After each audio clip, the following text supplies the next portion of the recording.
Kasi, syempre, nagtataka sila bakit hindi tinatanggal yung buto. Nagde-debone nga tayo, nagbo-boneless nga tayo, pero hindi tinatanggal yung buto. Bakit? Diba? Hi guys! So, yun. Shoutout sa lahat ng mga veterano. Saludo sa inyo lagi. Shoutout sa lahat ng mga baguhan. So, ito, nagkalas ako ng baboy. Di ko tinanggal yung bias ng ham natin.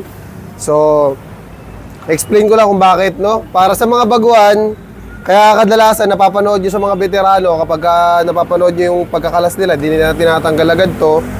Dahil syempre, lalo na kapag marami yung baboy nyo, baboy nyo, 4, 5, 6, hindi nyo talaga agad-agad pwedeng tanggalin to, no? Kasi hindi naman sa pero nagre-ready tayo na pag kung sakaling hindi maubos, yung ham leg natin or yung pigi natin, at least mapapatagal natin yung buhay niya kasi nandito pa yung pinakambuto niya, ano? Pag nandiyan pa yung buto kasi niyan, guys, fresh na fresh pa yan kapag tinanggal mo yung buto niyan, no? Tapos mapapatagal mo yung bukod sa mapapatagal mo na yung buhay niya, di pa madaling masira, no? Kadalasan ito yung ginagamit kapag maglolongganisa.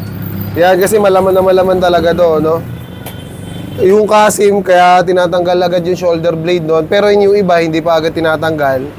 Sa akin kasi, konti lang naman baboy ko, no? Tinatanggal ko agad yung buto ng shoulder blade ng kasim.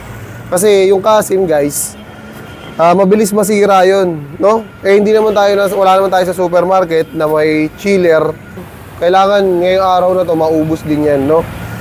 At ako, pagka ginagawa ko, kaya ako hindi tinanggal to para mapaliwanag ko rin sa inyo, no?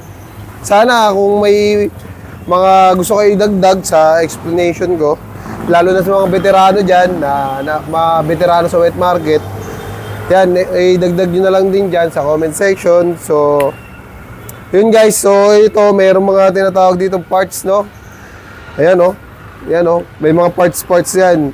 Kung ano to, kung baka lang to, mas maganda kung may explain ko sa inyo na mabuti. Kasi, syempre, nagtataka sila bakit hindi tinatanggal yung buto. Nagde-debone nga tayo, nagbo-boneless nga tayo, pero hindi tinatanggal yung buto.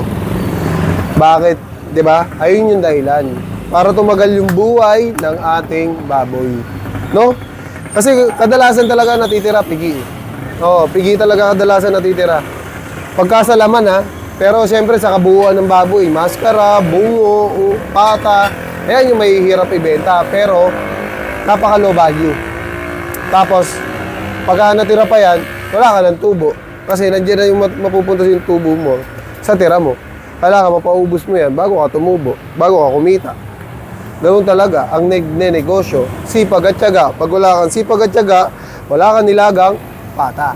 And peace out.